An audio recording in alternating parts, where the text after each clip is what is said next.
there some in the room who also attended my presentation yesterday? I see at least 2 people, but the majority, most of you were not there yesterday. Is that correct? So you didn't attend the lecture yesterday. Okay, how is your language comprehension? How is my English in your ears? Do you understand? Yes. Okay. If there is a problem, raise your hand or interrupt so that I can slow down or explain things better, right? Okay, thanks for having me here. What I'm trying to do today is present you with a case study, a PhD study, not of myself, but of somebody I'm very close to, namely my wife. She did her PhD on a subject which is listed here as a title, HIV/AIDS Prevention Strategies in 2 Thai Communities, Buddhist and Christian. So the focus tonight will be on HIV/AIDS prevention. Anybody who doesn't know what that means? You're all familiar with the issue of HIV/AIDS, right? And what the focus will be is the question whether it matters whether you are a Buddhist or a Christian or a Muslim or any of the other faiths, whether that has an impact on the way people interact in sexual ways, intercourse, but also in the way they look at each other, at their partners, female-male relationships, and in the culture in which it takes place. So that's going to be the topic of today. On top of that, of course, we will also have the role, the impact of communication in all of this. Okay? So I'll take you in a way, maybe just to say a few more words about myself and my relationship to Pachini Malikau. I started working in Thailand in the early 80s, so almost 30 years ago, when I was there on a UNESCO project, an UNESCO assignment, and that was a start of not so much my love affair with my wife, but my love affair with the country, Thailand. And then gradually we went through all these moves normal people go through, and then only after a couple of years we decided, after she had been to the US on a Fulbright, and myself also went to the US to study on a Fulbright. So that's where we met, and that's where we decided to go for a more lasting kind of relationship. Is this still working? So I have been involved.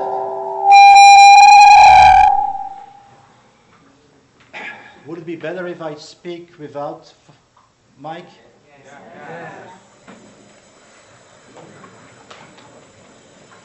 So I have been involved in research and work in Thailand for about 30 years, but I'm now going to present a perspective which I don't really own. It's my wife's perspective, but I can, of course, over the years also claim that I have understood and acquired some understanding and some knowledge about the country and its people, the culture, and the communication system.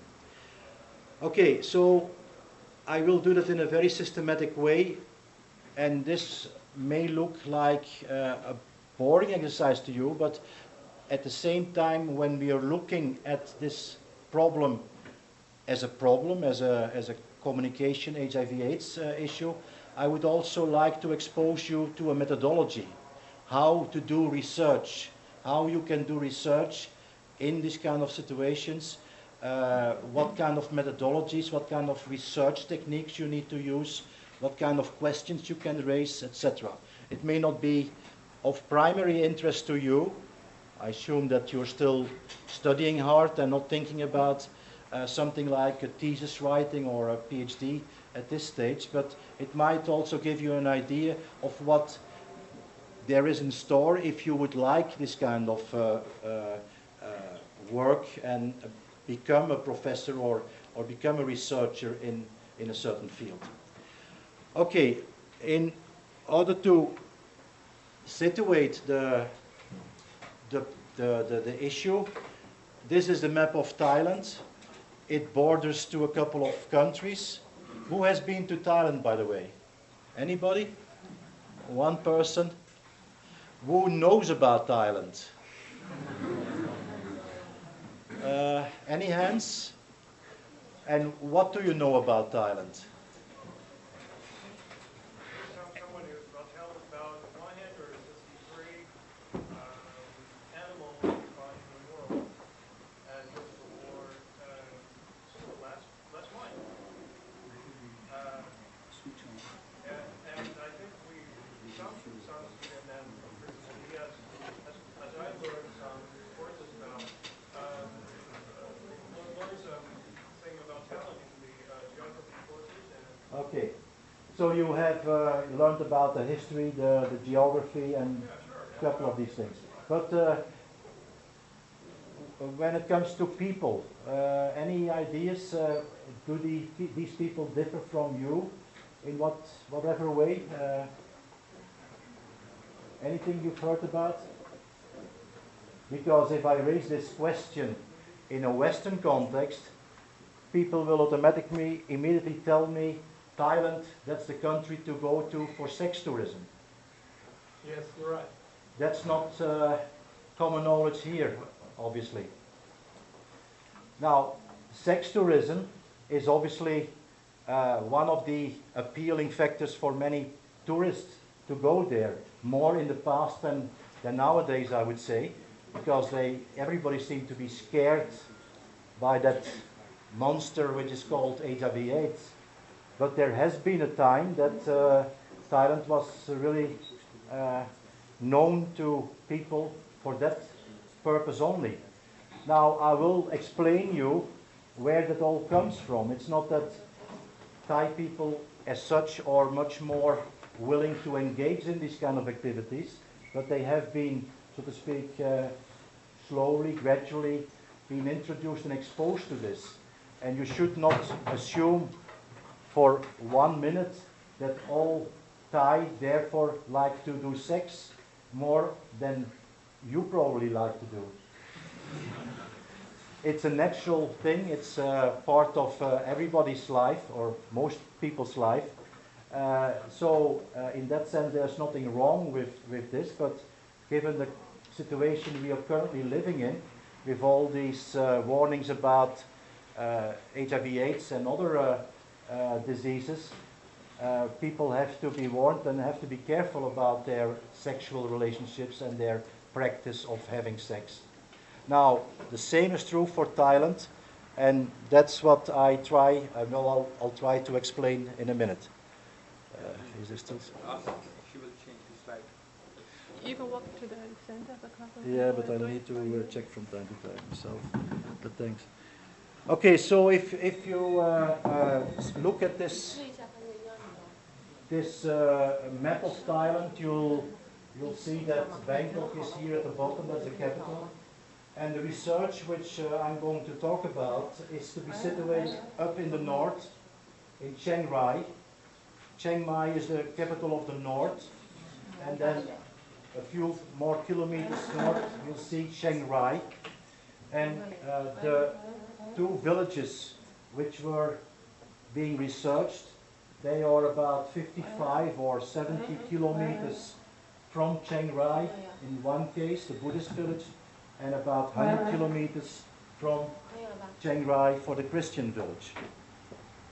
Now, what is also of interest when you see the map, what kind of countries border Thailand over there in the north?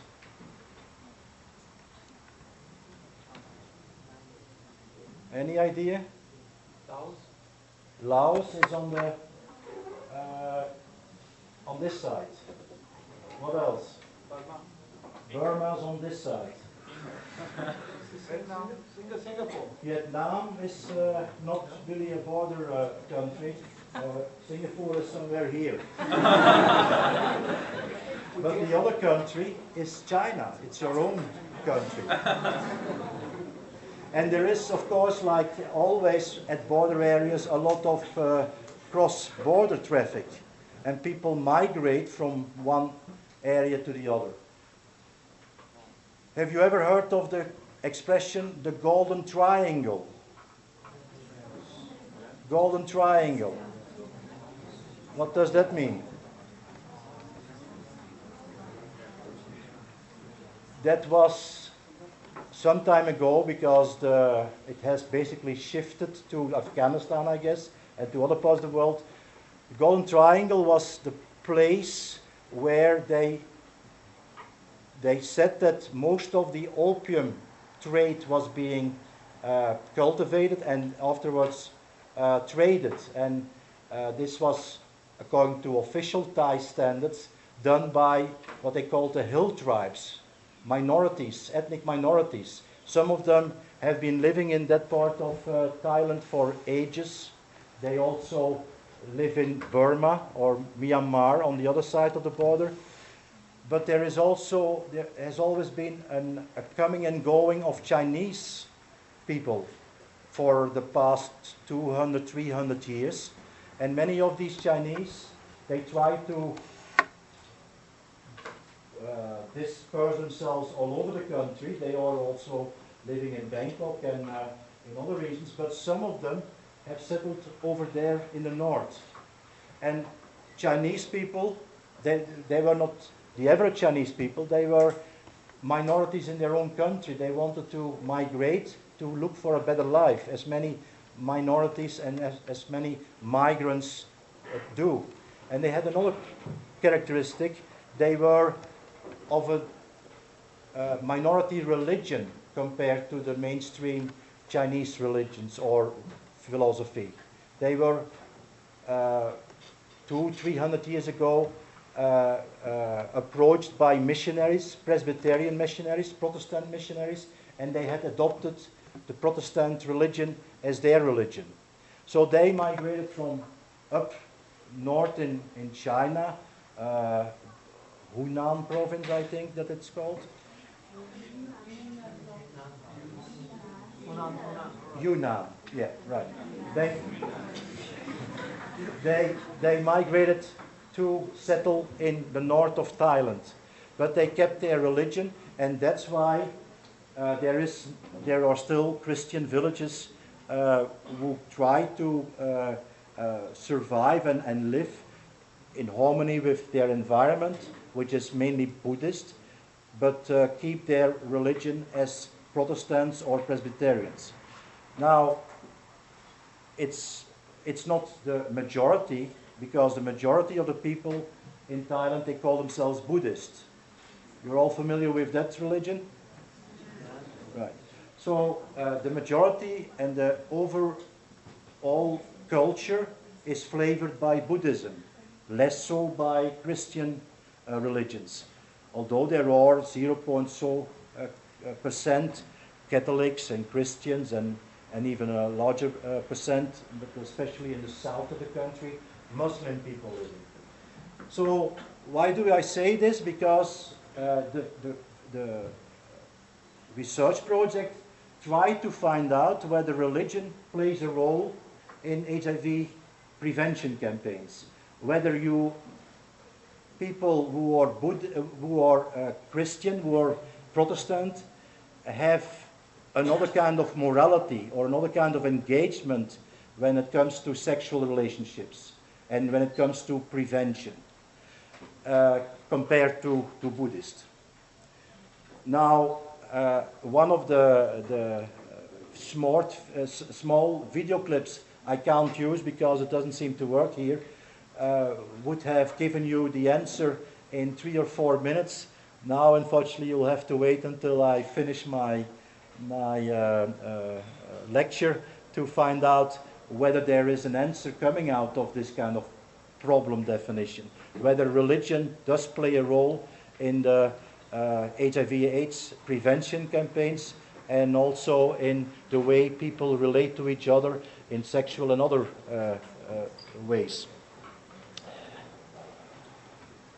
So let me give you an overview of what I intend to do. I'm doing the introduction at the moment. We will soon come to the background, a bit of general background or even more background on this. What is the objective? What is the aim of the research which I present? And normally when one is challenged with this kind of research, one starts reading books and reading reports and doing library searches, going on the internet and doing Google searches to find out whether there are people who have been studying this as well, so that you can learn from it and add something new to it. Now, in this particular case, this research is quite unique. It's not that it is the only research done in the world, but it is not a standard mainstream kind of research. That's why it was also of interest to do it. And so you then start formulating what is called the conceptual framework and theoretical perspectives, because you want to look at problems with broad, basic ideas in mind. That's how research is being formulated. And then on the basis of those literature, of those online or other kind of searches, you come up with questions, with research questions, which you then try to put in a research framework. How am I going to do it? What kind of methodologies can I use? Do I do a content analysis of newspapers, or do I interviews with people, or anything along those lines? Because you need to check whether your questions are testable or producing outcomes, right? So that will be the next phase in the research process. And then, after having done your research, after having researched what you were supposed to research, you might come up with basic and more specific, detailed research findings.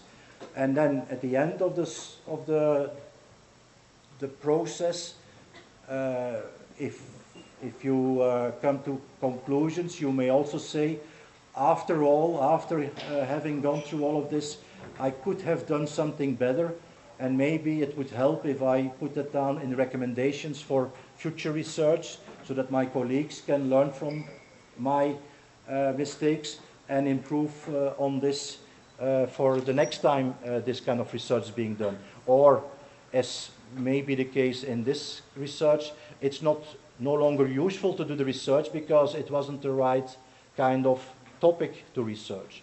So we will take you through these different steps one by one.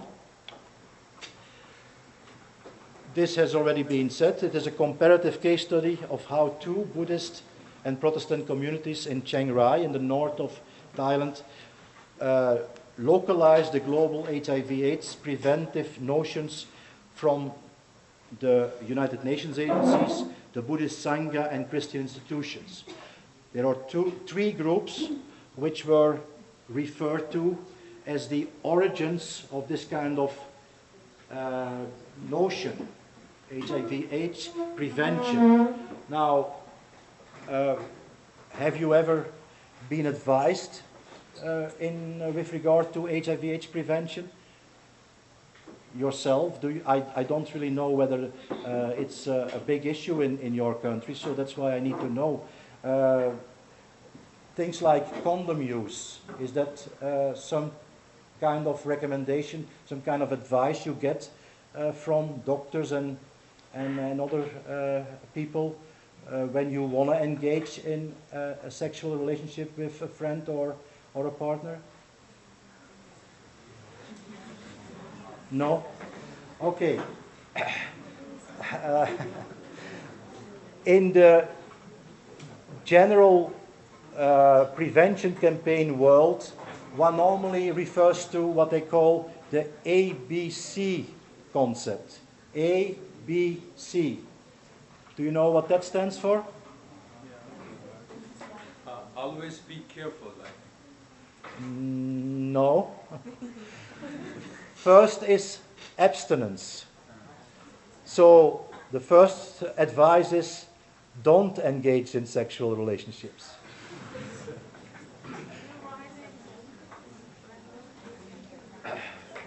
All the good people here, they don't do that. Yes. First is abstinence. B is be faithful. To whom should you be faithful? To your husband or wife if you're married, and to your very close first friend if you have a relationship, and then it's still abstinence as the advice, I guess. But if you count to A and B, in certain cultures that seems not to be possible. Sometimes it is not possible for a man, and probably also a woman, notwithstanding the culture. Then the third advice is use a condom. So abstinence, be faithful, and use a condom. What is the third word? Is a third word, condom use.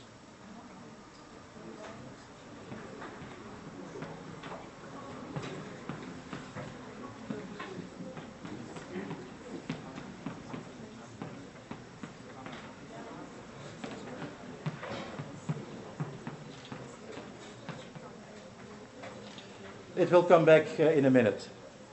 So these notions, these three broad advices, they are promoted by the UN agencies, by WHO, by UNH, by UNICEF, by UNESCO. Any of these agencies, they say, this is your guideline. This is what you should try to do. Abstinence, be faithful, and if the A and B doesn't work, use at least a condom in order to prevent HIV/AIDS and other kind of diseases to happen. Because there is no real moral value associated with this, at least not by some of these agencies. The Buddhist Sangha and the Christian institutions, the Protestants, they also have their advice. But they will basically say abstinence and be faithful, and never use a condom because you're not allowed to go into the third act. But so that's what she wanted to study in 2 different villages. Whether that's indeed the case, whether people are practicing what they are taught, that what they are instructed to do by their religious leaders.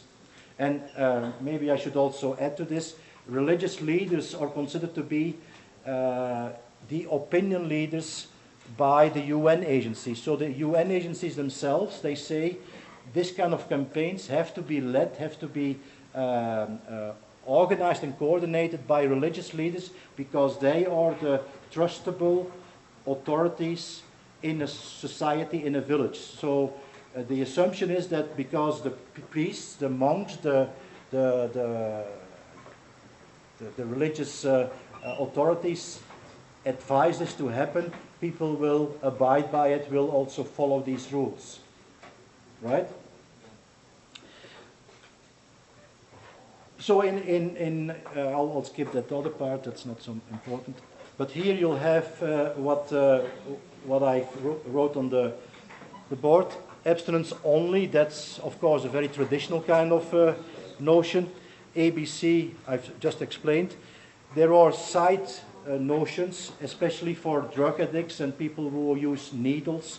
Then they should be careful about the sterile aspect of needles, etc., etc. But the most important is what I said, the ABC.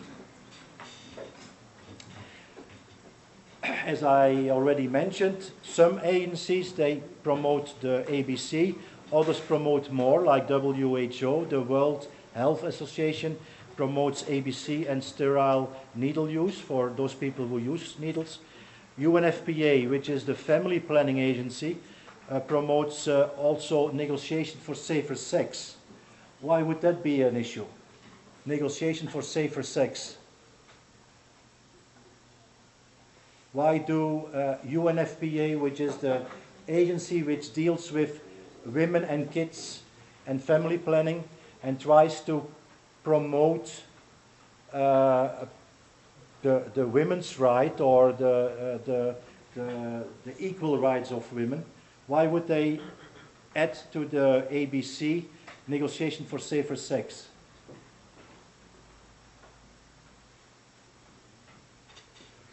Because in many cultures, women are not really in a position that they can negotiate for safer sex, because they normally are the party which has to obey or is being suppressed or has to follow the male leaders. That's definitely not the case in your country, but trust me, there are still cultures where women are not really having the same equal rights as it should be. And sometimes those equal rights are guaranteed in theory, but not practiced in practice. So then there is a difference, a gap between what is being told in the books and what you see in daily life. So why is all of this of interest to Thailand? Thailand has different sexual norms and values from the West. We'll see in a minute what these values and these norms are. It has never been colonized, although it has absorbed Western ideas, technologies and values since the 19th century for more than 250 years. So a country which has never been colonized, which never has had outsiders dictating what to do, is a proud country, is a country which is not easily willing to be manipulated, is a very nationalistic country. But as you know, there are many countries in this part of the world, if not in the world, which are nationalistic and very proud of their achievements and their culture. But Thailand is one of those cases. So in that sense, it's also interesting to study such a culture, because some of these issues, they are being introduced or have been introduced from the West and from outside. And you can study how that has happened and how that affects the local culture. Like the coming of the introduction of McDonald's and any of the Western brands and logos must have had an impact on your culture. After all, you produce most of the stuff which is being consumed in the rest of the world. Although Christianity came to Thailand in the 16th century, Buddhism has remained the major religion of Thais. That means that Buddhism is a very strong religion, and that Thai are not easily converted to other religions. They don't want to become anything else but Buddhists, so they are also proud in that sense. HIV/AIDS holistic community-based prevention campaigns were initiated in the past by religious leaders, but they have never been assessed, they have never been studied. That's the first time that this has been studied in the Thai context. There have been other studies in other countries, but not up to this extent. So this is a rather unique country. Now, a bit of background, a bit of general information, how Thailand has responded to the global HIV/AIDS prevention campaigns. In general, and this is not typical for Thailand, it happens like this in most countries. The first reaction is blaming the victim kind of approach. We are not HIV carriers, so we are still the good girls and boys, and they only can blame themselves because they are the carriers. So media initially were part of that kind of victimization process, blaming somebody else for what went wrong and what the problem is about. But that's not how you can create a culture or a harmony in your society. You alienate people and you stigmatize people. That was and that is often the first phase in many countries' approaches. There is one more approach which precedes this, and that's ignorance, silence, and ignoring the fact. I don't know how widespread HIV/AIDS is in your country. I don't know what the campaigns are about. You can tell me if you want to, but I know for sure when you read outside international surveys and databases that AIDS has become a problem for China as well. So tell me, is the government, is the health ministry launching campaigns to inform you, to advise you, to warn you for all of this? Okay, that's a good sign. But the first reaction of many governments has always been, it doesn't happen here. We are not like that. We don't have that problem. And even in Thailand, where they had to admit that there was a fertile ground for this, with the sex tourism and with other kind of very pronounced sexual relationships, like promiscuity, they still try to ignore the issue until it came, so to speak, in the open, bursted out, and thankfully some people in the ministry, in the government, took the lead and also acknowledged that there was a problem which needed to be handled. But the first approach, once one admits that there is a problem, is normally a blame the victim approach. And that's not very useful if you want to create the issue and make the issue shared by everybody. If you all are aware that there is an issue, and if you try to help to solve the issue, then you can't do that by saying, oh, but it's not my issue because I'm not affected, right? So initially the people who were living with HIV/AIDS, as it's said there, they were excluded, they were ignored, they were sent to ghettos and special camps to die and to be taken care of. They were taken out of the community.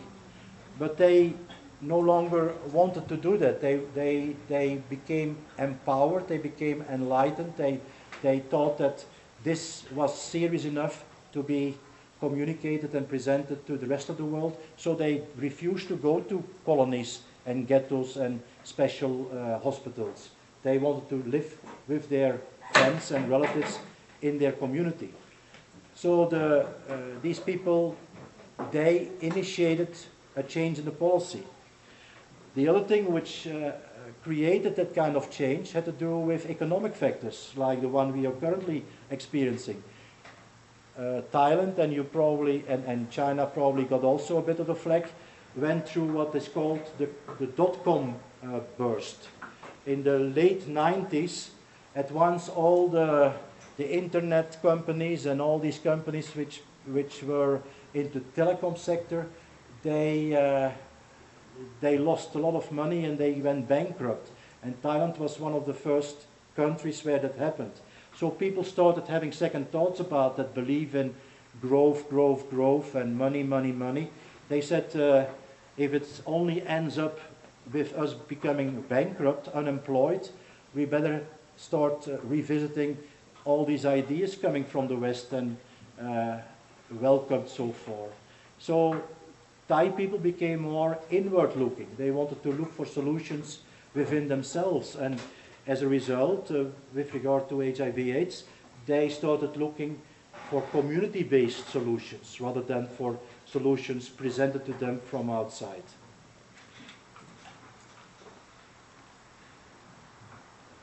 These are a couple of figures which I don't really want to dwell on, but what is probably important to notice is that this is an important figure. The ratio of male-female who live with HIV/AIDS has shifted from 4:1 to 2:1. Initially, who were the people who were said to be responsible for HIV/AIDS? People who visited sex workers, and the sex workers themselves, and the people in the gay community who had sex with male partners, or female and female, but that was not that much of an issue. It was more the male versus male relationships, and then the drug users, because they shared needles which were contaminated. Now, therefore, initially, the females were not really the affected, because they were not the active partners in this. But gradually, the females became also affected in an indirect way, because, as I've already indicated, Thai male, and I would say most male in general, except us, tend to be rather more free, more liberal when it comes to sexual relationships than female are. Female, especially in certain cultures, and I think that your culture is still one of them, are much more at the receiver end, at the end where all the inroads are being made. They don't invite these kind of relationships, they are much more the recipient of relationships. So as a result, the males, of course, they started affecting their female partners or friends, and the females themselves became the carriers. And so in a matter of years, instead of 4 males out of 1 females, the balance shifted to 2 males, 1 female. So the number of females also increased. That also indicates, as we will see, that HIV/AIDS has been spreading in all kinds of directions, not only in those groups, among those groups where it initially started, with the sex workers or with the gay community. It is now, as they call, a mainstream problem.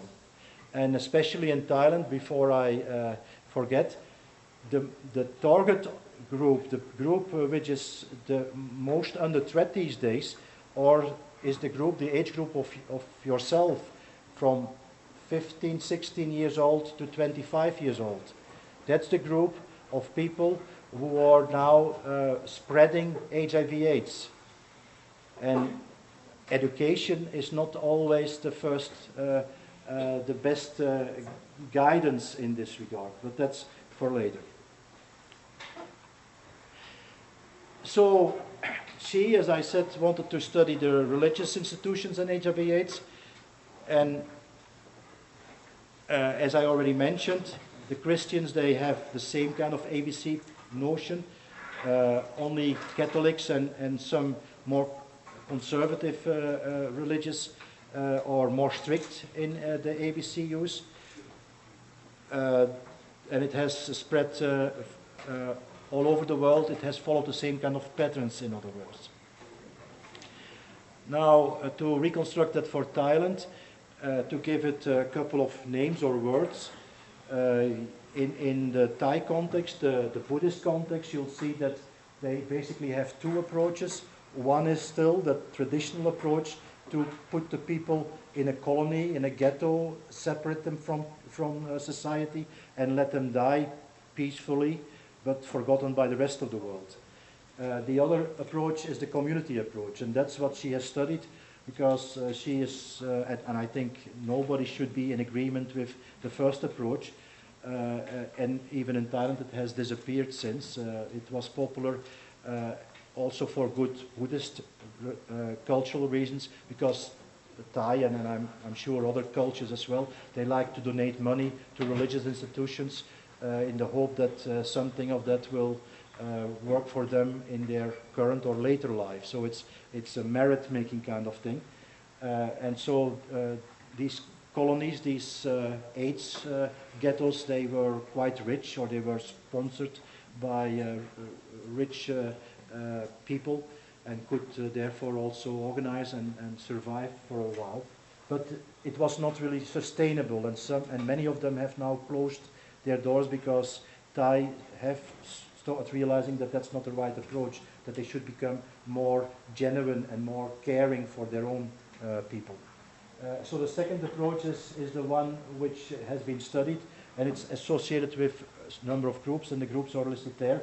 The same for the Christian approaches. There is a Catholic Committee on AIDS, and there is a Protestant or a Christ of Church committee, and that's the one which was studied. Yeah, I'll skip this. Now, what were the objectives? The objectives of the research were to see in what way these broad global notions, A, B, C, have trickled down, have been received at the local level through all the stages they normally go to. Stages like the central authority of the Buddhist religion, the local authorities, etc. Also, the second point, to see in what way there is a difference between these different religious approaches. Whether there is a difference in the certain sub-aspects, how abstinence or negotiation is being interpreted and also applied in these different communities. It will lead to an understanding of the culture of these communities. It's not a sexual act as such, it is a cultural act, it is part of a cultural expression, and that's important to understand as well. And it also leads to questions about sexual morality. What is the morality of a culture like Thailand, a culture like yours, etc. So these were the questions she wanted to see answered. But she wanted, as I mentioned, put it in a framework of globalization and localization.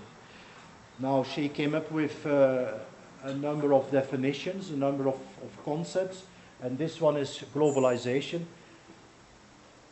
a definition which you may have to study at a later time in your career if you are interested in globalization issues. This is one general broadly accepted one, but what it basically says is that there is a flow of ideas, a flow of all kind of things coming from abroad and affecting what is going on where you live and what you are doing locally. So there is a flow from outside to a local environment, but that doesn't mean that everything which comes from afar is automatically accepted and incorporated or adopted in the same way. When you go to McDonald's here, you will probably have another kind of taste palette and you will look for other kind of food than Americans like in a McDonald's in America. And maybe here it will be flavored with other kind of ingredients compared to the American. Again, that's the localization, that's how it is being adopted and localized. So this is a visual way of presenting that flow. It comes from a couple of international sources, and it flows through different gatekeepers, if you want, selection mechanisms, in order to arrive at the level where the study takes place. So it goes from there all the way down. And there are some exchanges in between. These Buddhist leaders and the Protestant leaders, they of course meet to discuss issues, to exchange information, because they were living quite close to each other. So it's that kind of flow, that kind of relationship which is not typical for this particular case, which is always to be found in these kind of cases. Now, the other theory she needed to understand is what is Thai culture and how does Thai culture differ from other cultures. And for that reason she used two key components. On the one hand, she wanted to see how male and female relate to each other in a social organizational format, and for that she used the term patriarchy. It's a patriarchic system, like the Chinese system, I guess, like many or most world systems are, patriarchic, dominated by male. And it is, as I already mentioned, a Thai Buddhist worldview. But as probably is the case in your own country. If there is still a reference to religions, it's becoming a mixed form of religions. It's a hybrid of religious. It's a bit of Confucianism, animism, Buddhism, and whatever you want to add to it. That's true, and that's also the case in Thailand. There, it's an incorporation, it's a mixture of Buddhist philosophy, animism, which is also a typical Chinese construct, and Brahmanism, which is the ceremonial, the ritual kind of format in which rituals, religious celebrations take place, and the role of Brahmins in the Buddhist culture, at least in the Thai Buddhist culture, is quite important. For instance, the king, the king of Thailand, Thailand has a monarchy, as you probably know, is considered and also behaves like a Brahmin god, or a person who is the go-between between the people and the supernatural or the higher authorities. Yeah. Animistic. Animistic is believing in spirits, in all kind of supernatural things, and yeah, it's part of many cultures, and I think also part of your culture, right? The P, the believe in ghosts, yeah. Yeah. Like flying dragons. And that. Right.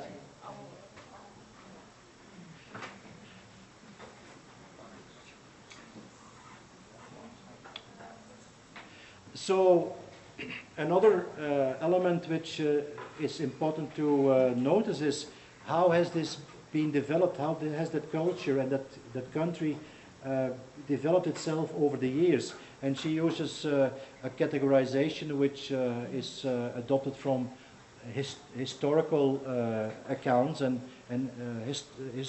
historians. They distinguish between 5 types of globalization. The archaic globalization before the 1500s, which was influenced by Hinduism mainly in the Thai context. Proto-globalization, females were already in those periods at the bottom rank, but they were not, they still had rights, and they were still considered as equal at other levels, for instance, with regard to daily work and separation of duties in the household. But to some extent, it's fair to say that the subordination of women dates back for quite some time, until from the 1600s. And elements like polygamy, male allowed to have multiple wives, more wives than just one, although there is only one official wife allowed. The other ones are called minor wives or mistresses. That idea of polygamy dates back to that era. There was also something like premarital abstinence did not exist. So there was no censor or social control on young boys and girls having experimenting with sex in those days. That changed later when Western influences came into the picture, as you can see. So the third period, globalization period, they explain the rise of prostitution as a result of the abolishment of slavery. How come? Of course, in the time of slavery, slaves were both male and female, but female slaves were often used for the polygamous habits and needs of the males in a hierarchical system. So when these people became human beings, were given their freedom, many of these people didn't know where to go but to continue doing what they were doing. And for females that meant continue selling your body, this time for a price instead of in order to obey the person in charge. Introduction of premarital abstinence for females only was adopted from the Victorian culture. The Thai kings in those days, they were quite eager to imitate the West, especially England, the Commonwealth, the English Empire, and England and Anglo-Saxons in general have always been known to be very Puritan when it comes to this kind of relationships. So they are, how shall I put it? They have a problem with sex. They want to keep it behind closed doors, so to speak. Now, as a result of that kind of force, the Thai king started arguing that premarital sex should not be allowed, so girls should remain virgin until marriage. And up to today, that seems to be the standard for the majority of the Thai female. It's only a category of women who are not supposed to, or who for practical reasons are no longer virgins. Although the number of female crossing that border is increasing, and originally, as you probably can imagine, it was part of the lower classes, the people working in those sex and other kind of trades. But nowadays, as a result of consumption, as a result of westernization, young females like yourself, they sometimes engage in sex for a cell phone or for a free trip to something, for material values, in other words. And that's a change in the culture which has happened for the past 10 years. It's not a long tradition yet. There are a couple of acts, as you can see, which support and further document all of this. What's probably also important to notice is the last part, that Buddhism is one part of the ideology, just like in the English system, the king, the queen and the nation. Again, Thailand adopted that kind of slogan and called itself the nation, Buddhism, and the king or the monarchy. And so Thailand means Buddhism, while they ignore that in that way the minorities, the religious professed in certain parts of the country. Contemporary globalization from 1946 to now. You all must remember the so-called Vietnam War. That happened in Vietnam, as you know, but what Americans military normally do when they are allowed to go on vacation, which is called rest and recreation in military terms, they went to Thailand. And the Thai government welcomed them because that was a source of income for them. Most of the bases where the airplanes left to bomb Cambodia, Laos and Vietnam, they also left from Thai military bases.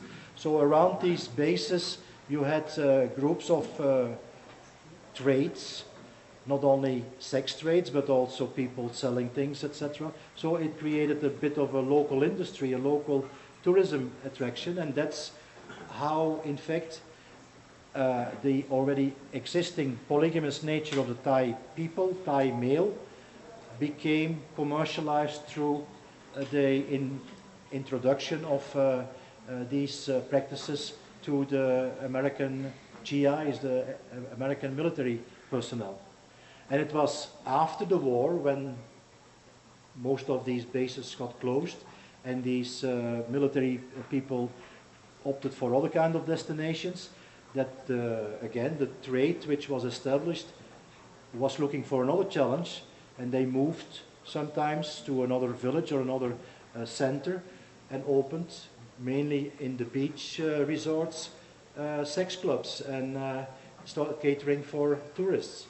And that's how, in a way, the original polygamous nature of the culture, which was suppressive to women, tolerant to the promiscuous behavior of male was the fertile ground for all this to happen, and all that became an industry, a commercialized phenomenon, which has affected the culture and the way sexual relationships are being performed up to today. Of course, on top of that, you'll see the capitalist economy, the import of Western technology, the ideas that what comes from outside is better than what is locally grown. All these things have definitely affected the culture. At the level of the Buddhist philosophy, it has reinforced After the neoliberalism. what does that mean? That means what is the name Reagan familiar to you? President Reagan. He was the president in America in the 80s who said, we don't need the government because let people compete for themselves. Everything should be free. So little government and all freedom to private interest, private investment. So the people are entrepreneurial enough to find out to organize themselves. So no rules, no regulations, and that's where the term neoliberalism comes from. And that's a deeply ingrained concept in the American culture and American psyche. They don't like to be governed. They don't like to pay taxes. They like to handle everything themselves. And they rationalize that, of course, through the concepts of individualism and freedom.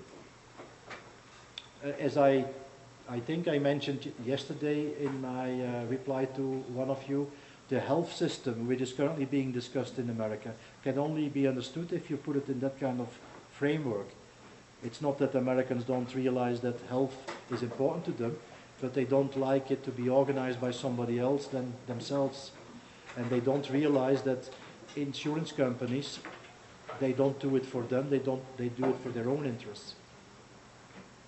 So there's that huge belief in private investment in private capital rather than social capital or government intervention. It's the opposite of what you went through as a country. So the result, as I point out, is the growth of the sex industry and sexual diversity, and that's still there up to today.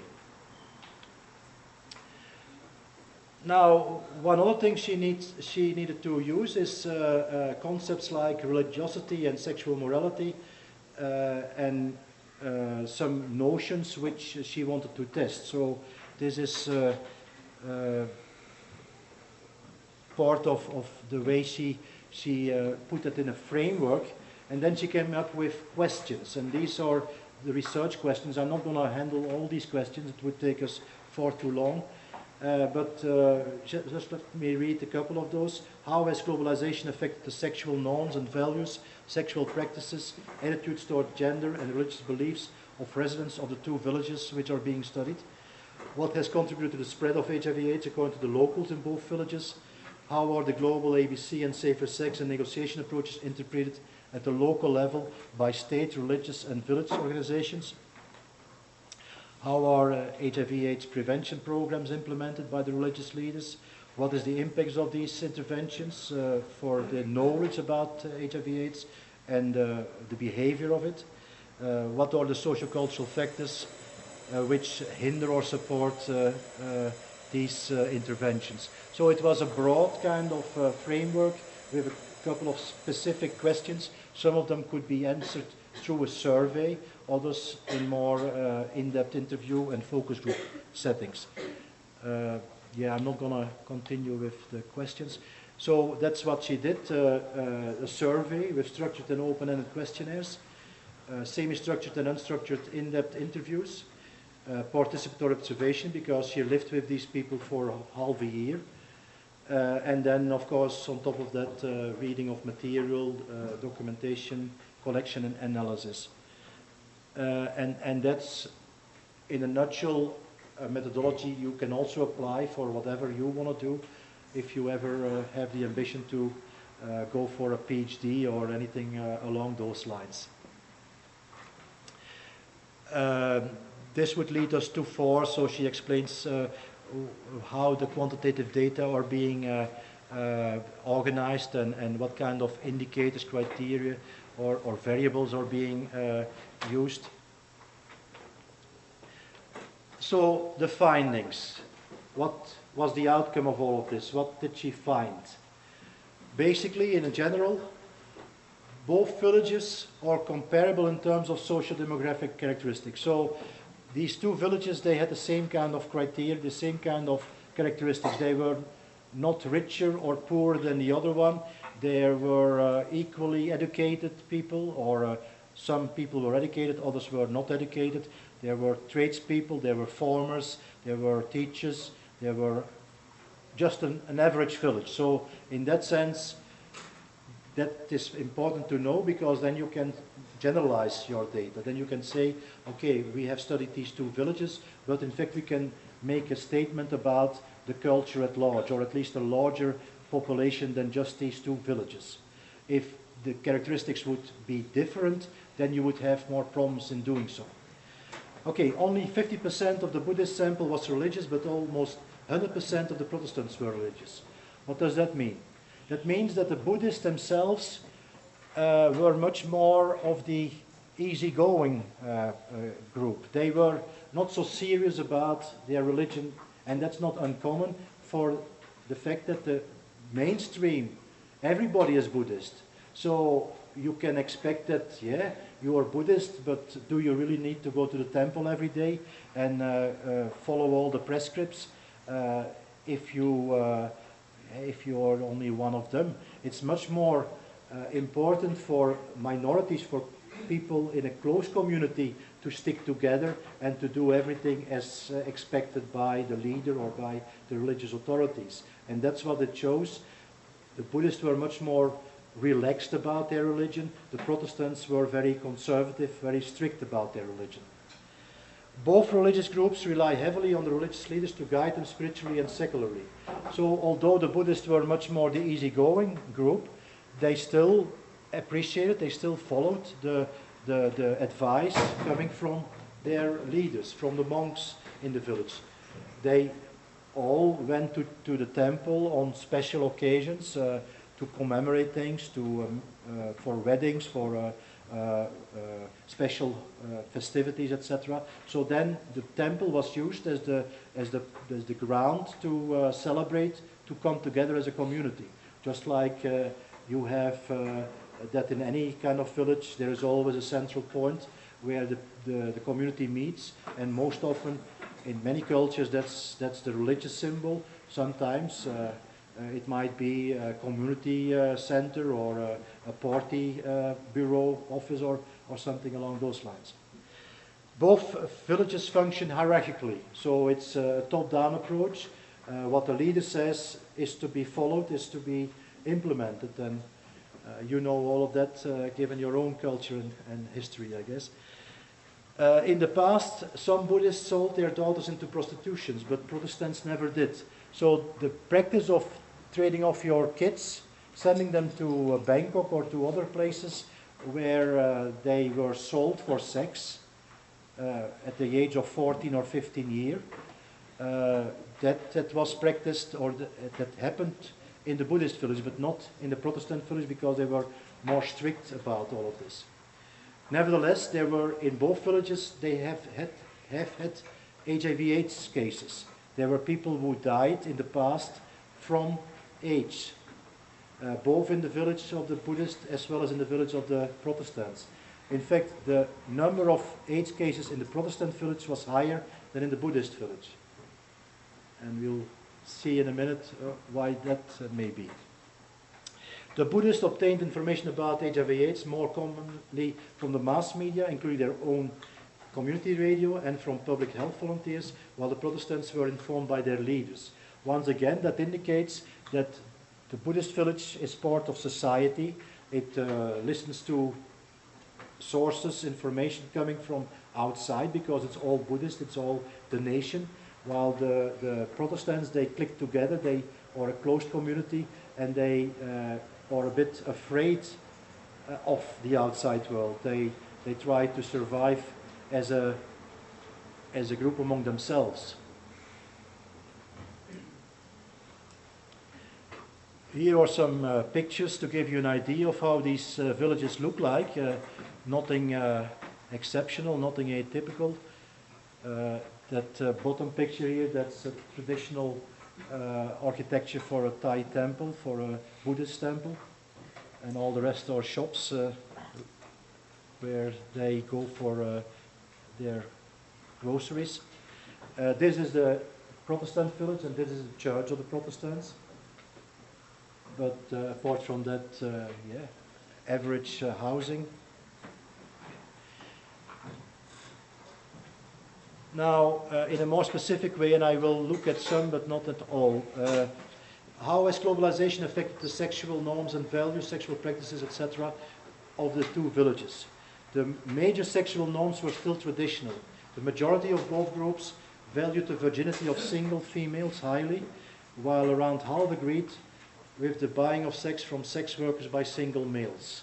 So again, they make that kind of distinction. The females should remain chaste, virgin until marriage.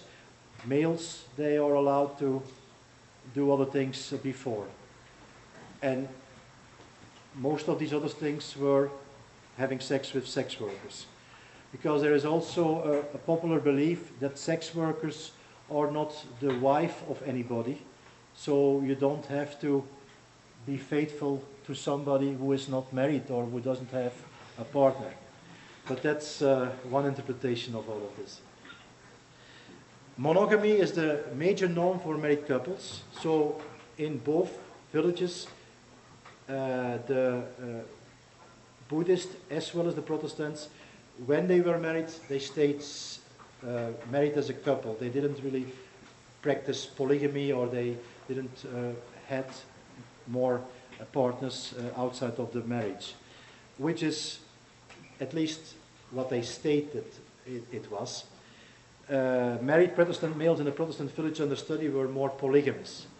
You may say, how come? In a Protestant village, which is very conservative, where there is a lot of social control, how come that there are more males who are polygamous, who are having more intercourse and relationships with other women, than in a Buddhist village, which is easygoing and nobody really watches one another? Any attempt to an explanation?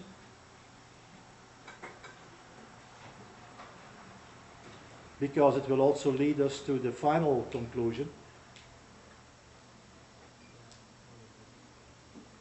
How come a conservative religion, a religion which says you should only have one wife and you should not play adultery like Christian, and nevertheless, and Buddhists, they say, okay, officially you should only marry one wife, but if you have more wives, mistresses, etc., that's human nature. That's how a male behave.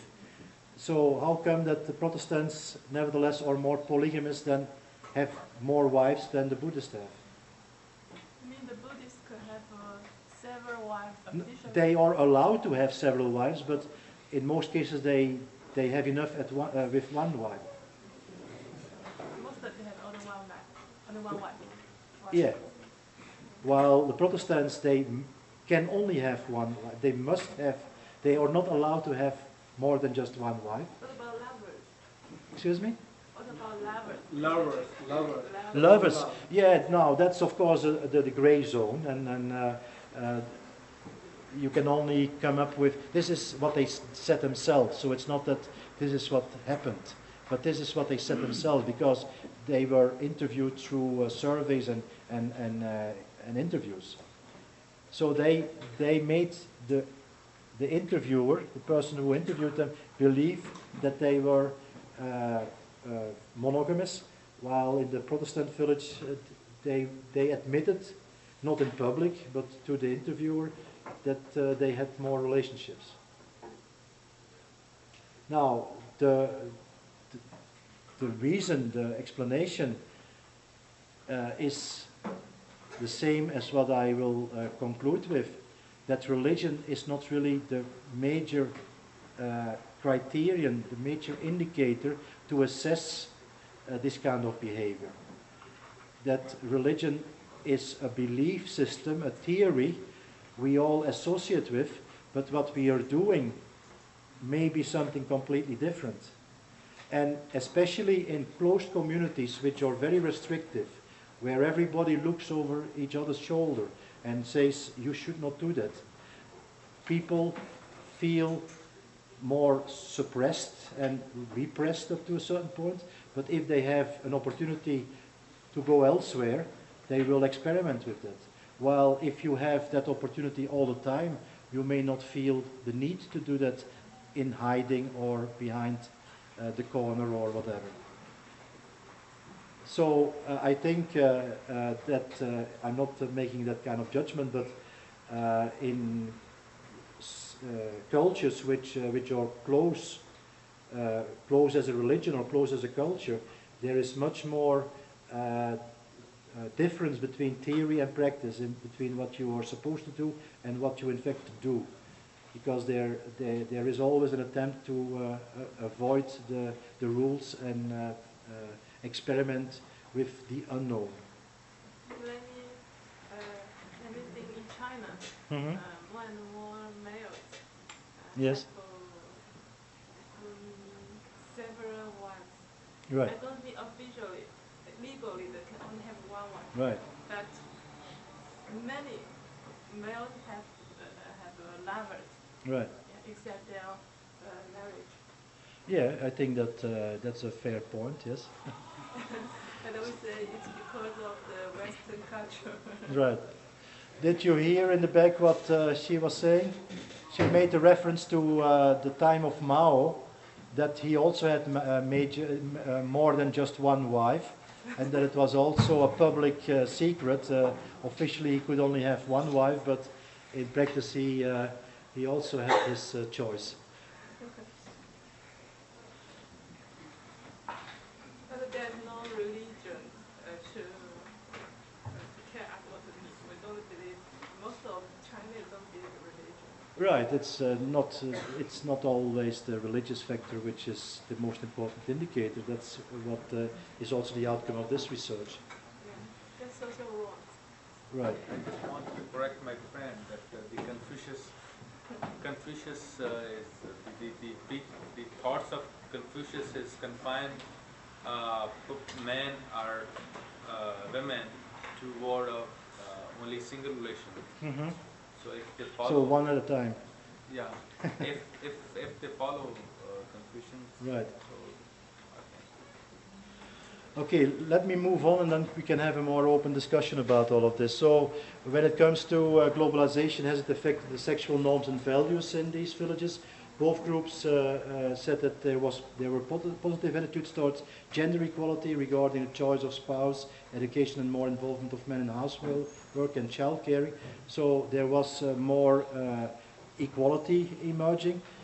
But as I've already mentioned, the Buddhist village is not really a Buddhist village, it's a hybridized form of village, and the Protestants, they practice a very fundamentalistic kind of Protestantism, and they expect their their husbands to perform the duties of, in the household, and not in equal ways, but in a shared kind of situation. So that's basically the explanation for the indication that both groups were addressing each other in a more equal way. Now, when it comes to examples of that hybridized form of Buddhism in the Buddhist village, here you'll see a couple of these examples. This is not Buddhist, this is Hinduist. These are forms of Brahminical symbols, Hindu gods, which are adopted by the Thai as part of their animistic beliefs. This is a general, well-established practice, I think, in those communities in China where you have a Buddhist tradition. The monks going out for their alms in the morning, merit making, to give an opportunity to the villages to yeah, pay respect and make merit. This is a spirit house. Most houses, it's a small replica of a house. It's like your Chinese temple, a small temple which is sitting somewhere in the house. The Thai, they go to some extent to make it look very nice, very miniature, very yeah, appealing, and it always sits in a corner of the house or the playground. It's what they call the spirit house. It's there where the spirits reside, the good and the bad spirits. The good spirits to protect the house and the inhabitants. The bad spirits are lured to live here rather than in the main house where the people live. So it has a lot of functions. It's also important that people in the morning, like Chinese do, go and give some food to the spirits to appease them, to keep them happy, etc., etc. So, but that's not Buddhism, that's animism.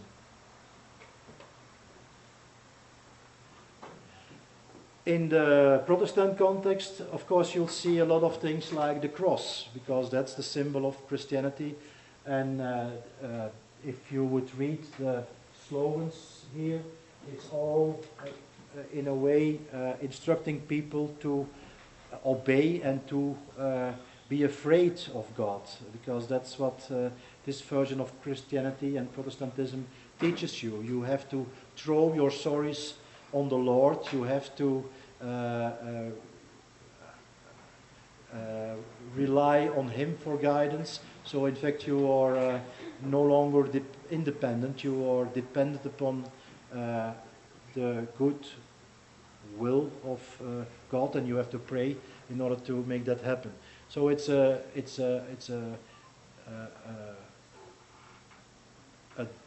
what's the word? It's not a dangerous God. It is a fearful situation you're finding yourself in. You fear your God rather than you worship your God in order out of love or to embrace your neighbor or whatever, which is another version of most religions. What has contributed to the spread of HIV/AIDS according to the locals in both villages? Imitating the West as portrayed in the media, the government's policy that emphasized more on economic development, the sudden economic boom in the late 1980s had a major impact on the overall consumption level at the local level, low education for the Buddhists, a lack of spiritual values and self-contentment for the Protestants. So it's a mixture of different reasons given here. Some of them are globalization, economic reasons. One which is probably in need of some explanation here. Sudden economic boom in the 90s had led to many of these farmers in the villages becoming very rich. They had large plots of land, and they were of course asked by tradespeople and merchants to sell that land. They sold it for a reasonable price, but they became rich overnight. They had a lot of money, and they start spending it on all kind of gadgets, new cars, satellite TV, and that kind of stuff. But of course, after 2 or 3 years, all that money was gone because they had spent it on material goods.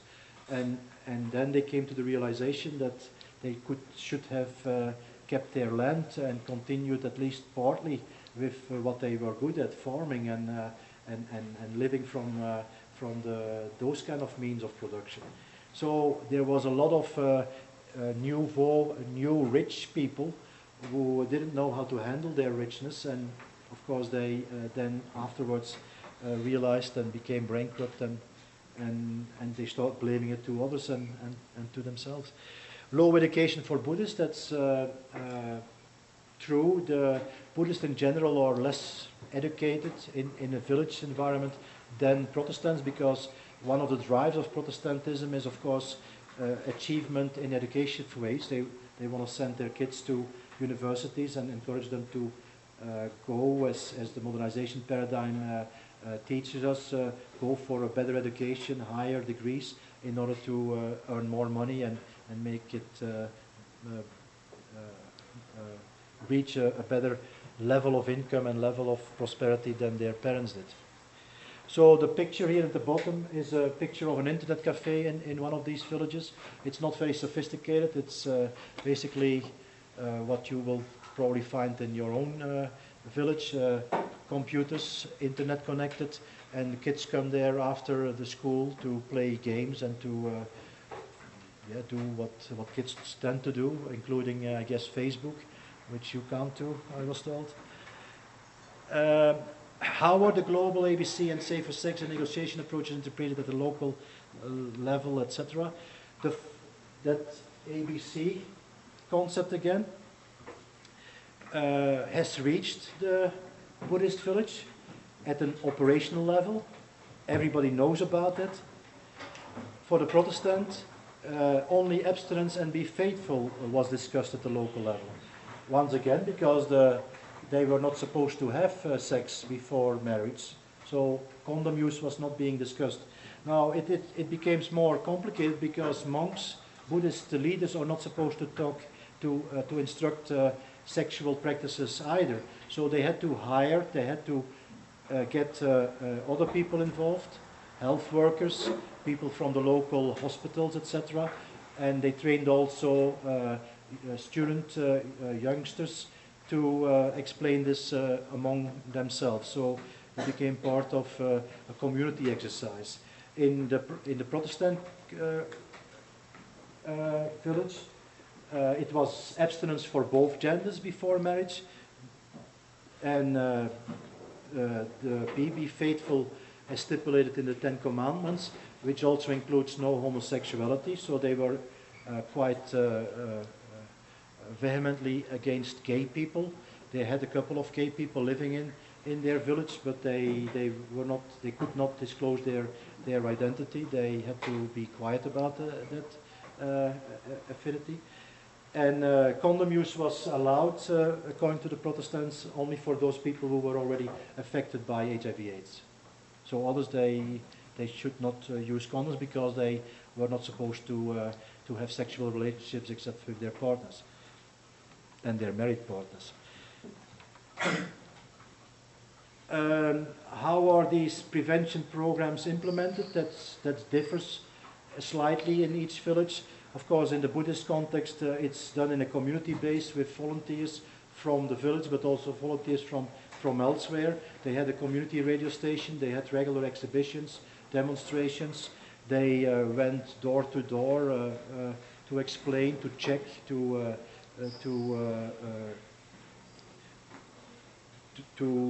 convince people that this was the right way, or teach them how to do it the right way.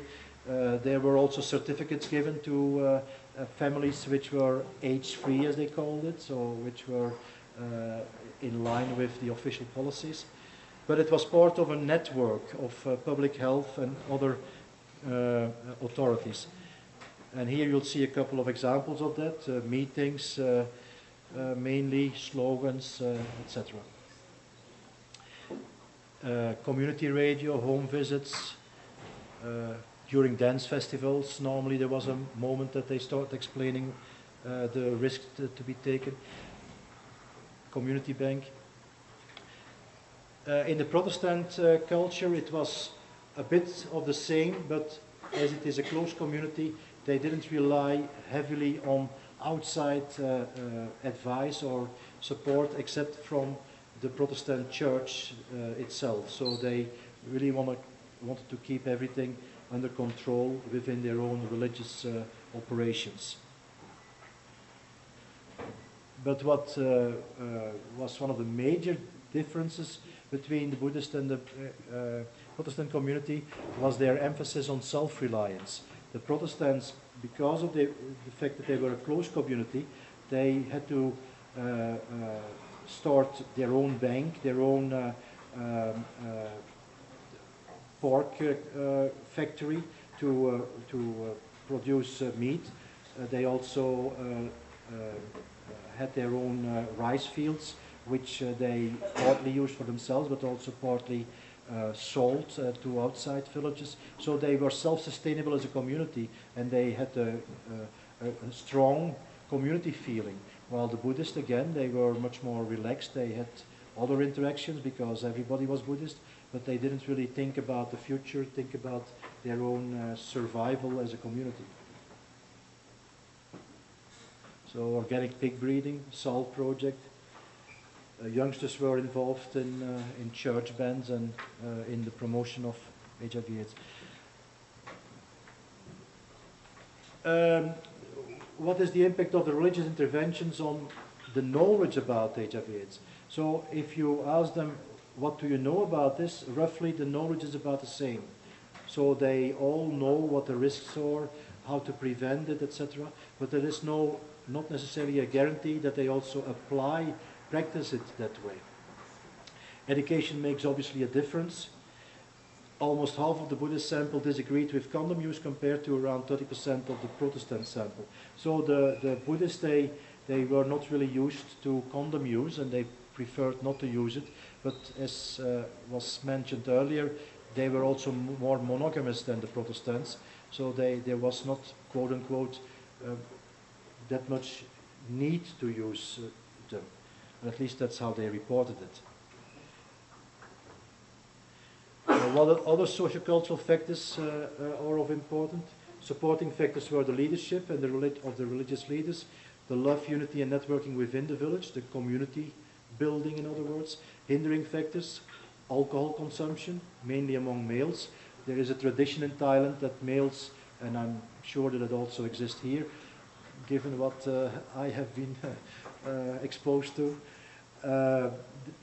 males tend to meet in groups after work and start drinking, and from time to time then they also decide to go out for food, and sometimes, not every day, not because they can't afford it, but sometimes that also means that they go together to what they call a massage boudoir to get massage, but in those places more is offered than just massage, and so they then consequently, not all of them, but some of them may engage in sexual intercourse with some of the sex workers there.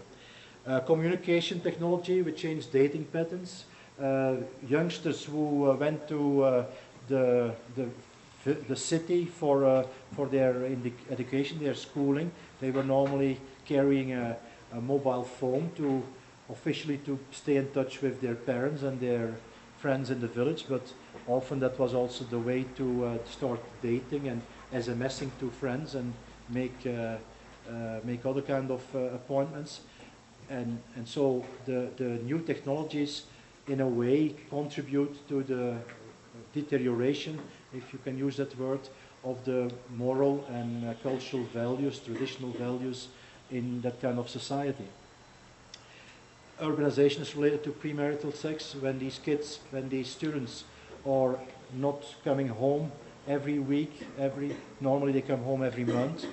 There are lots of opportunities during weekend or during their free time to meet people of the opposite sex, and that was not allowed in the past, and there was always somebody who was controlling them, but nowadays there are so many ways to avoid control, and so the urbanization has become so widespread that most of the control is futile. That's probably something I don't need to explain to people like yourself. Okay, how has Buddhism and Christianity practiced in these two villages brought about differences and similarities in sexual morality? This is what starts leading towards the final answers. So officially there is no difference in the strategies and the ways to prevent HIV/AIDS. They all know what is the risk factor, and they all know what to do to avoid all of this. But as I said, it's not that what they know and what they are taught to not to do or to do by the religious leaders, that's what is happening in practice. in practice, religion, as I argued, plays a secondary role when it comes to application of or the actual sexual relationships and the interaction as a result of that. So, and just to finish this, if I may not have made myself very clear, the Protestants, which are more conservative, as I said, were considered to be, or have been concluded to be, more promiscuous than the Buddhists, who are much more open towards sex and sexual morality. So religion in that sense doesn't really play much of a role. It's much more the culture in which all of this takes place. Other conclusions: both religious leaders have been successful in curbing the number of AIDS patients by way of poverty reduction schemes and community projects, but they are unable to look at their own religion critically. They are just preaching the religion. They know that other things exist, but they don't divert from the official line, the official religious line, not the party line. And so there is no engagement with things which happen at the same time. So as a result, as I indicated, monks, they won't preach about condom use because according to their religion they are not allowed to do so. They have other people who will make this kind of explanations, instruct people how to do it. But they have not acquired a critical perspective towards their own religion. So they are very adjustable and tolerant towards the way religion is being professed and misused up to a certain extent. Buddhists do not understand the core of their religion because it's such a hybrid kind of religion. If you interview them, they will also make reference to spirits, which are not part of the Buddhist religion. The Protestants, they will make reference to they do understand the core of their religion better, but they have other ways to distance themselves from it.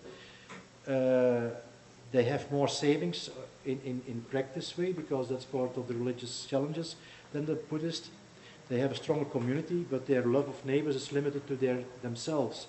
They don't share their love with everybody, with humankind, with people living in outside communities which are not Protestant. So it's really an inward-looking kind of culture which is looking at itself, at its own interests rather than at the common interests of people in the neighborhood.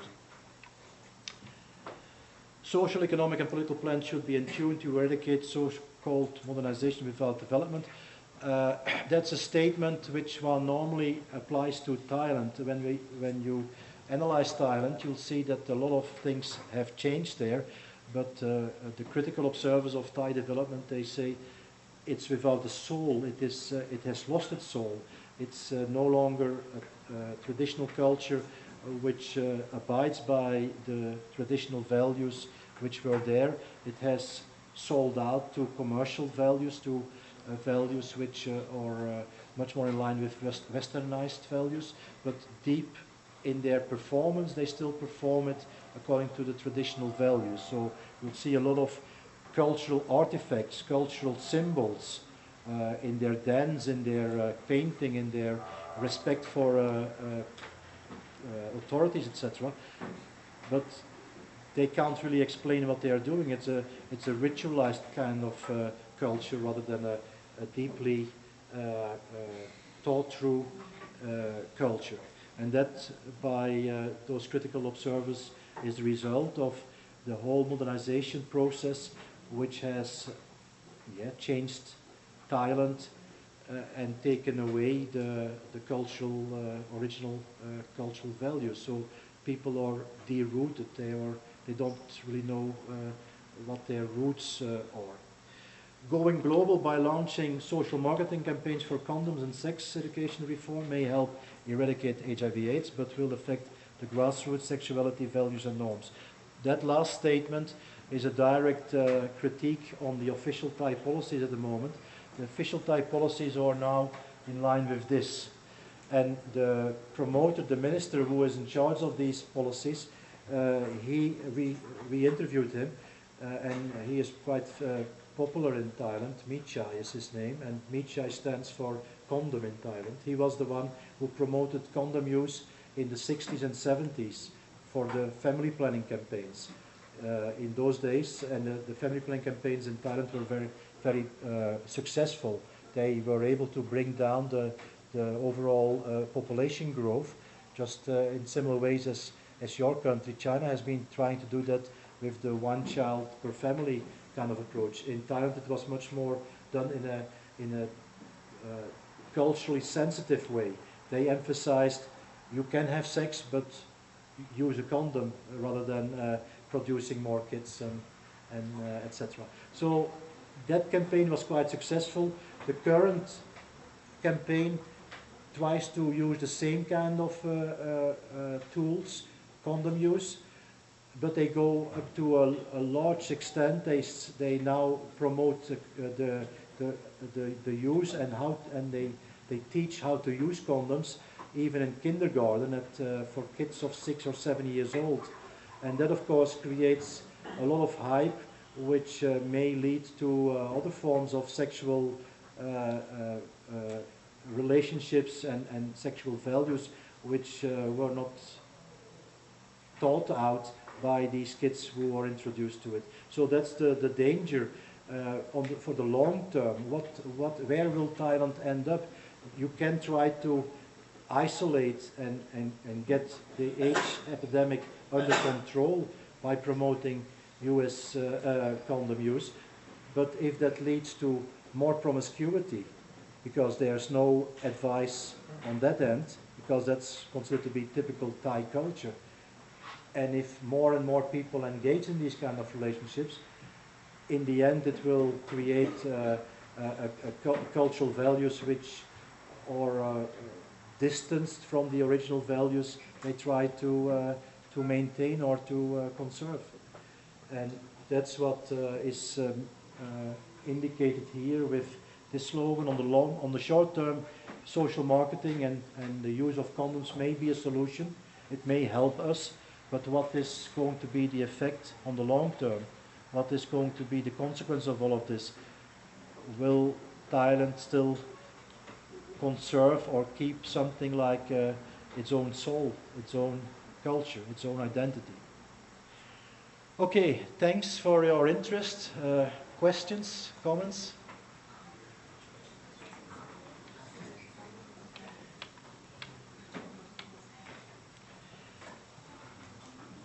This is only for those interested in the theory. This is a bit of a summary of the theory, and but I think it's not the essence of what I wanted to share with you. You've all remained very quiet. Oh, 2 questions there. Okay. Mm-hmm.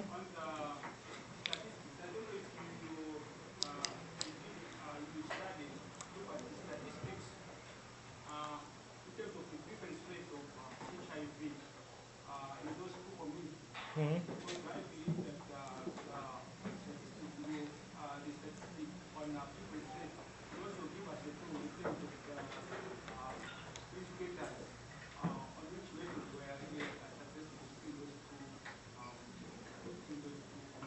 Indicators of what success? Yeah, the statistics, I can provide them to you. I could send you a PDF file of the whole PhD if you want. It's all broken down in different tables and etc. But as I started by saying, the statistics are quite comparable. So there is no difference between the 2 villages in all the known social demographic categories. So they are comparable in that regard.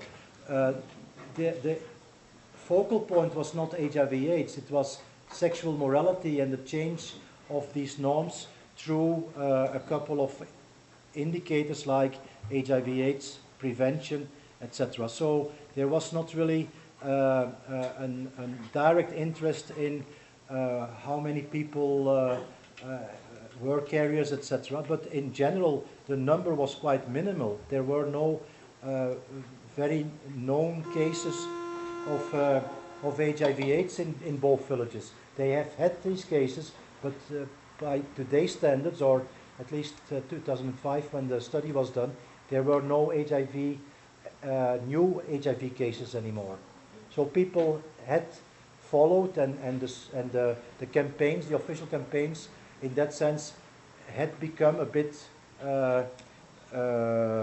successful. But the success was not related, as I pointed out, through the religious indicators. It was because of the economic crisis, because of the hardship some of these families went through when they saw their family members dying or passing out, etc.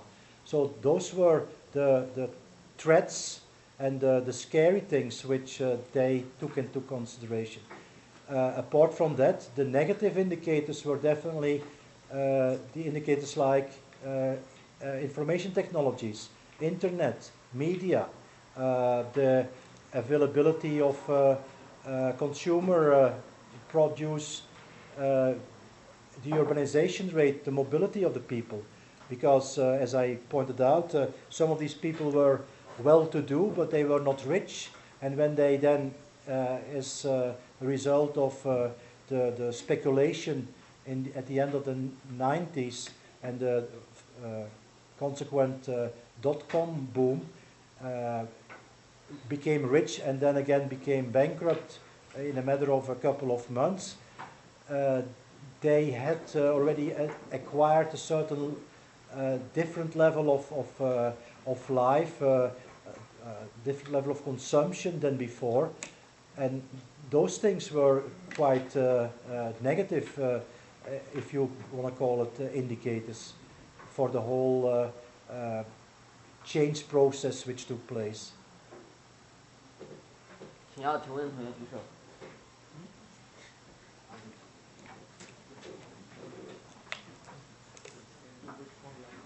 We get to know that AIDS can spread through many ways, like dirty needles, by many people taking the drugs, and children born from the mother, maybe infected by the mother. So I just want to know, is the phenomenon just like the illegal drug connection in Thailand serious or not?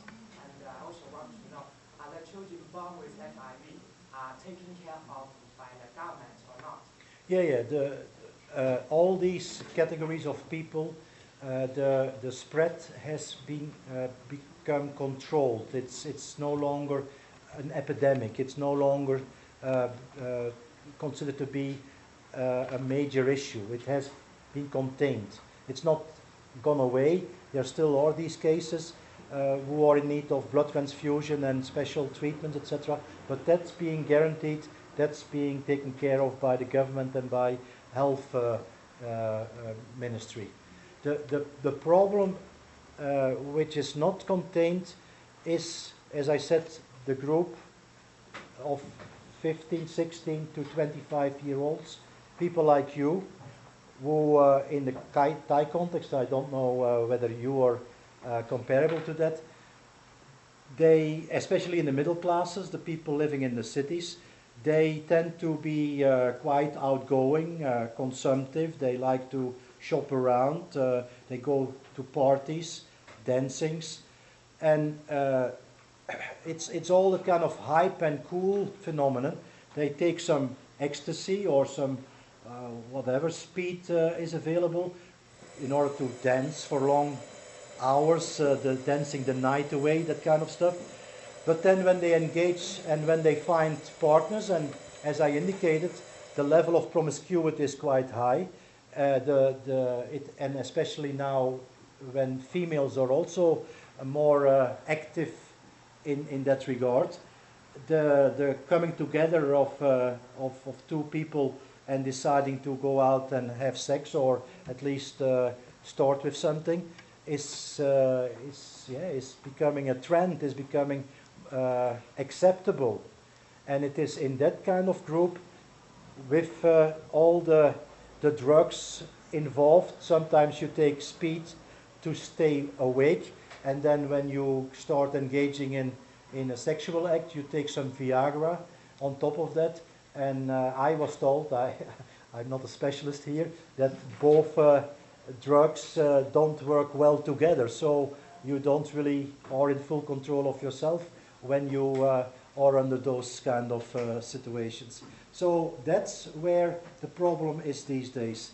And these people, of course, when they are sober, when they are afterwards woken up at home, etc., they may say, but what I did was wrong. But that's not the consideration they had when it happened. And you may say so one day, and the next day you have forgotten about it because your friends invite you to go for another trip, etc., etc. It's the culture, it's the lifestyle, it's the way in Thailand. I'm not talking about you because I don't know how you are spending your time.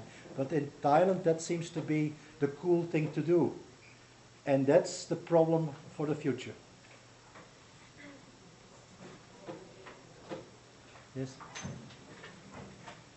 I must say thank you very much for the marvelous amount of work that has gone into preparation for the research. I just have three general questions. Number one, should HIV prevention be prioritized in Thailand and other developing countries? Number two, I'm a PhD student and I'm designing a quantitative and qualitative research study. And I'm looking at risk behavior. So I just want to know what are your perspectives regarding risk behavior versus prevention strategies for HIV/AIDS. And number three, any establishment of prevention strategies as a result of this research in Thailand that has been conducted, and any recommendations for further research since this research is a case study. Okay. The first question was whether HIV/AIDS prevention campaign should be the priority for the world, so to speak. Okay. I'm not in the position to influence on my own the decision makers or policy makers, but I think an issue of this dimension, which is affecting so many groups of the population and countries in the world, and which for the time being, okay, they're still developing all kind of cures for the disease. The World Health Organization announces almost every other month that there is a new pill or whatever found to create a cocktail which is now better fit for certain categories of people. So I think they are still continuing along those lines, but that's looking at HIV/AIDS as a medical problem. And I think HIV/AIDS is not only a medical problem, it's a social problem. It's one of the examples which we can use to explain to ourselves how we have changed our values, how we have changed our relationships, how we have moved on with as a civilization, as a coming together as people. And I think we need to address it as a social problem in order to come up with solutions. And you will always have the industry and certain interest groups which try to get the best out of it from their perspective. The medical profession will continue trying to use or misuse it for its own purposes. Certain pharmaceutical companies will do likewise.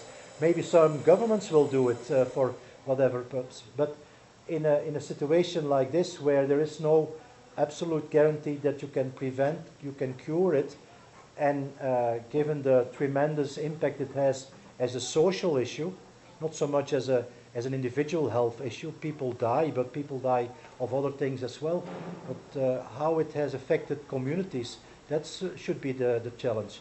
Whether that means that it has to be the first priority, I don't know. I think that global warming, the environmental issues, are definitely a category to be considered as well.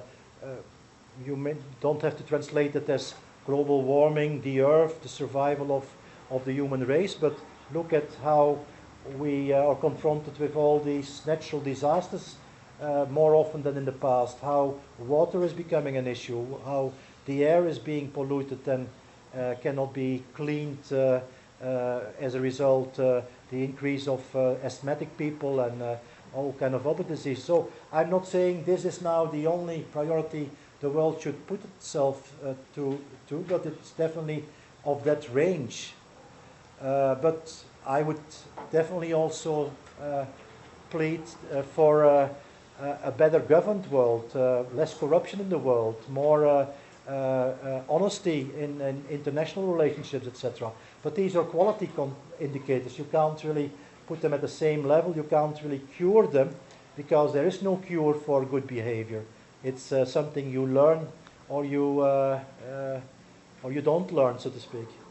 But that brings me to my second point. What is the recommendation which is currently being followed up in Thailand? It's the whole emphasis on education in positive and negative ways. As I mentioned, the Minister of Health promoting the use and learning how to use condoms at an early age. I personally have my doubts whether that is the right strategy, but fortunately there are also other kind of educative programs which are being introduced, which are much more relevant, which are much more human rights based, where they start discussing sex in a context of a culture, in the context of a society, in the relationships patterns with males and females. What does it do to exploit somebody else for whatever gain or whatever purpose? So if that kind of education could become part of the recommendations, and thankfully that's the case in certain cases, then we might get somewhere. Yes. What about the school system in Thailand? Do they integrate the reproductive health to the school? It is part of the instructions at year 7 and year 8. So people from 8, 9 onwards, they normally get all these introductions. And I was told, I never went through school there, that it's properly handled. It's done in the right ways. But of course, the school system is probably just like the Chinese school system. It's based on rote learning. It's based on memorization. It's based on the teacher knows everything, and you just write down and memorize what I have to tell you. It's not an interactive kind of education system. It's not a learning environment where you are allowed to think critically. And sometimes, if you think critically, you will also be invited to experiment, which may lead to other excesses. But yeah, it's a general answer for the time being.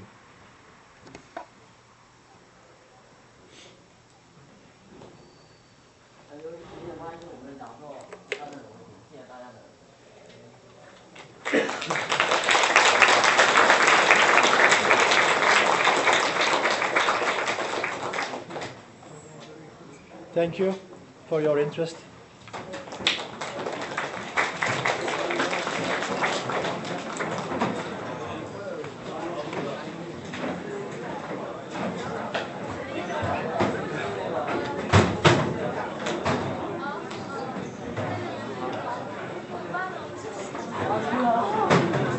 Thanks once again. Do you have another one?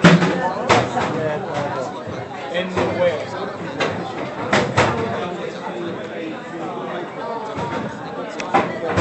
Yeah, you can download it